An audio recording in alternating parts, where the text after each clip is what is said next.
नमस्कार, मैं कमलेश कबीर आपका एक बार फिर स्वागत करता हूं इस नए एपिसोड में।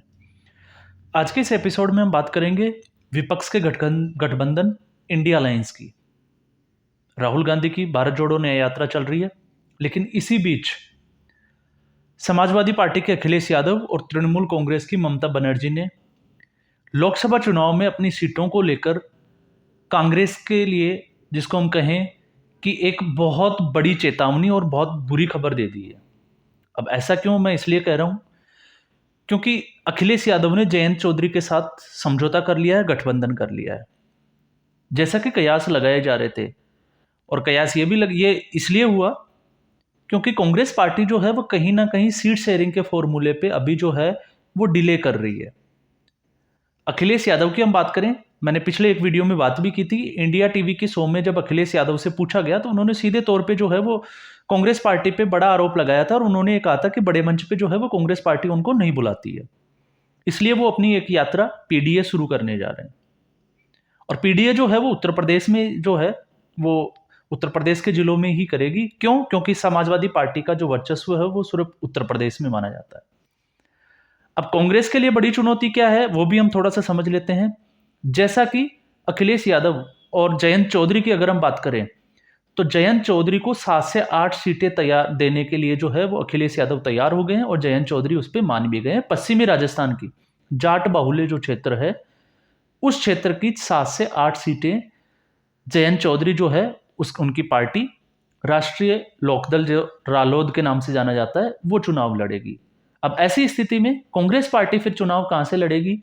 क्यों? क्योंकि समाजवादी पार्टी और रालोद ने अपनी सीटों के लिए जो है वो प्लानिंग तैयार कर ली है। और ये जरूरी भी था क्योंकि अब बहुत ज़्यादा समय जो है वो लोकसभा चुनाव के लिए बचा नहीं है।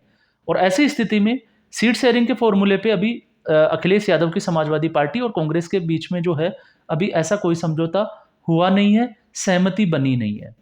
क्यों नहीं बनी है उसको भी हम समझ लेते हैं। क्योंकि अखिलेश यादव ने अमेठी और रायबरेली जो है वो कांग्रेस को देने के लिए बात की थी, लेकिन उसके बाद में क्योंकि कांग्रेस को जो है वो 10 से 15 सीटें चाहिए और ऐसी स्थिति में लोकसभा की 80 सीटों पे उत्तर प्रदेश में अखिलेश यादव जो है वो इतना कुछ कांग्रेस पार्टी के लिए छोड़ेंगे ये अभी तय नहीं माना जा रहा, क्योंकि 7 से 8 सीटें ऑलरेडी वो जो है वो रालोद को दे चुके हैं और ऐसी स्थिति जो है वो तृणमूल कांग्रेस ने खड़ी कर दी है।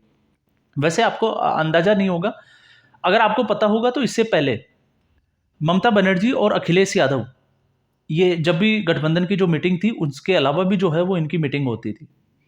और आप एक चीज और देखिएगा कि जब राहुल गांधी को किनारे करना था, प्रधानमंत्री के पद से रेस से बाहर करना था, तो ममता बनर्जी ने ही सबसे पहले मल्लिकार्जुन खड़गे का नाम आगे किया था और फिर उसको समर्थन मिला था अरविंद केजरीवाल और अखिलेश यादव का।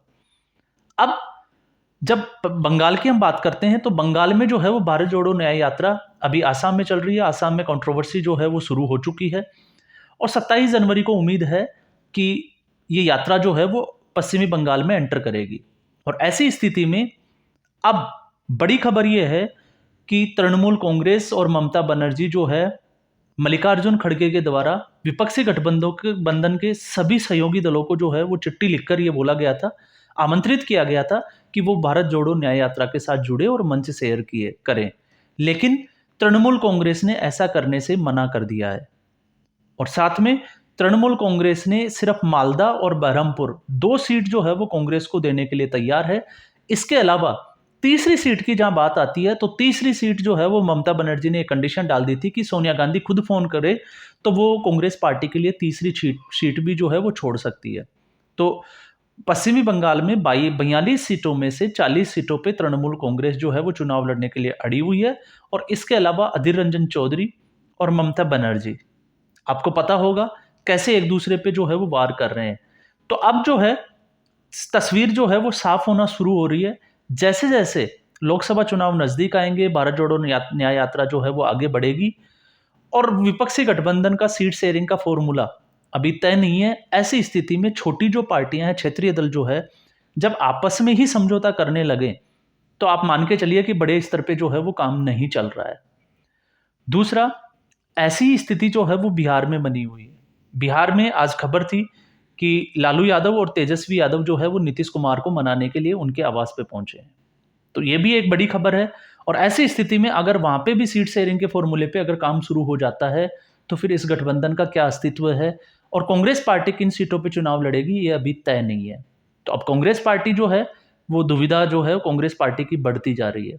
एक, राम मंदिर के मुद्दे में वह पहले ही बैकफुट पे आ गई है, क्योंकि ऐसी स्थिति में राम मंदिर के प्राण प्रतिष्ठा समारोह में ना जाके मना करके जो है वो कांग्रेस वैसे भी फंस चुकी है। क्यों फंस चुकी है वो भी हमने बात की थी, क्योंकि कांग्रेस पार्टी जो है अब धीरे धीरे इसकी इमेज जो है वो मीडिया हो, सोशल मीडिया हो, चाहे लोगों की हम बात करें, तो हिंदू विरोधी छवि बनती जा रही है। और क्यों बन रही है उसके पीछे का कारण सीधा सा है, क्योंकि ऐसे बहुत बड़े पर्व पे अगर कांग्रेस पार्टी अगर वहां नहीं जाती है तो फिर संदेश जो है वो साफ तौर पे आपको देखने को मिल सकता है।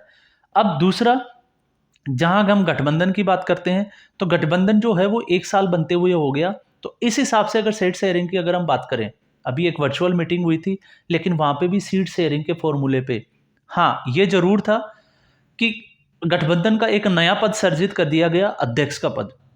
तो अध्यक्ष का पद जब बना दिया गया और अध्यक्ष बनाया गया मल्लिकार्जुन खड़गे को, तो आपको पता होगा कोई पार्टी हो चाहे कोई भी चीज हो, सारी पावर्स जो होती है वो अध्यक्ष के पास होती है।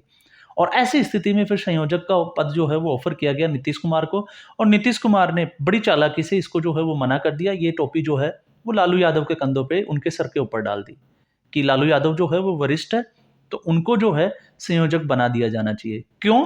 क्योंकि अध्यक्ष पद के बाद में संयोजक के पास में ऐसा कुछ भी नहीं होता, वो सिर्फ एक नाम मात्र का पद है, जिसको हम कह सकते हैं कि उनको खुश करने के लिए ये जो है वो किया गया। तो अब धीरे धीरे तस्वीरें जो है वो साफ होना शुरू हो गई है, समझ में आना शुरू हो गया कि यह गठबंधन जो है उसका अस्तित्व क्या है, ये गठबंधन बना क्यों था। ये गठबंधन बना था सिर्फ और सिर्फ नरेंद्र मोदी को सत्ता से बाहर करने के लिए।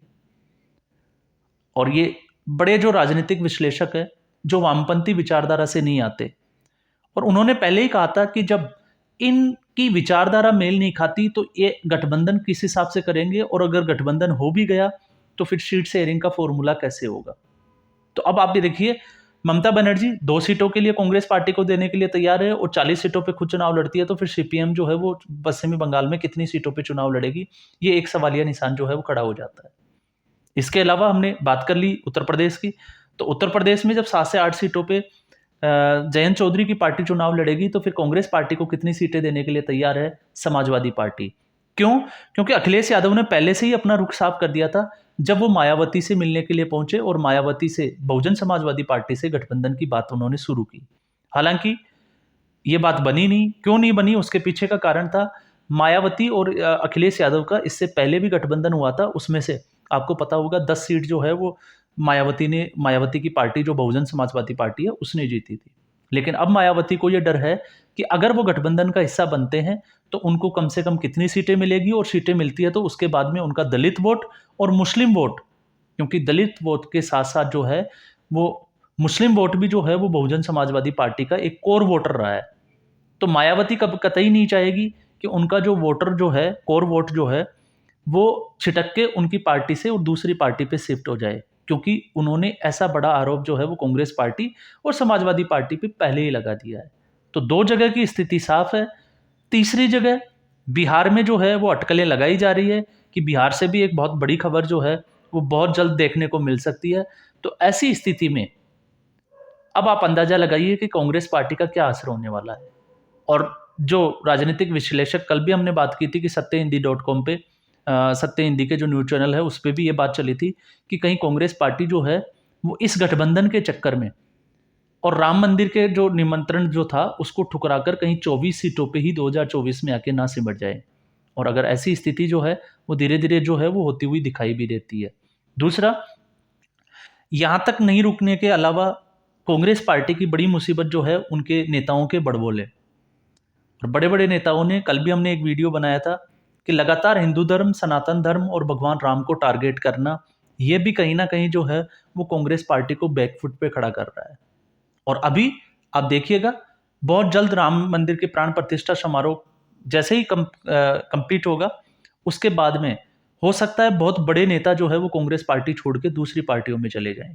क्यों चले जाएंगे? उसके पीछे का कारण है कि कार्यकर्ता जो है वो वोट किस बात पे मांगेंगे, वो क्या कहेंगे फील्ड में जब वो ग्राउंड पे उतरेंगे कि आप हमारी पार्टी को वोट दीजिए। क्योंकि भगवान राम सबकी आस्था का विषय है और ऐसी स्थिति में अब कांग्रेस पार्टी जो है वो लगातार फंसती हुई नजर आ रही है।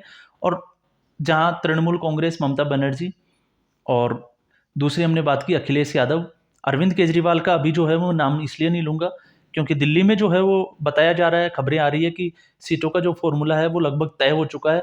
लेकिन पंजाब में जो है वो भगवंत मान ने भी एक बहुत बड़ा इशारा कर दिया, और पंजाब में दोनों पार्टियां जो है वो एक दूसरे के खिलाफ चुनाव लड़ेगी। और विडंबना देखिए कि ये प्रचार करेंगे तो फिर ये जनता को क्या बोलेंगे। दिल्ली में ये कांग्रेस का जो है वो समर्थन करेंगे, और पंजाब में कांग्रेस को जो है वो भ्रष्टाचार के आरोपों में गालियां देंगे मंच के ऊपर, और कांग्रेस पार्टी जो है वो आम आदमी पार्टी को देगी। अब आप अंदाजा लगाइए कि इन पार्टियों का इस तरह से जो है वो क्या असर होगा। तो आज के एपिसोड में बस इतना ही। फिर हम एक नए एपिसोड के साथ हाजिर होंगे। उम्मीद करूंगा एपिसोड आपको पसंद आया होगा। अगर पसंद आया लाइक करें, शेयर करें और चैनल को जरूर सब्सक्राइब करें। धन्यवाद।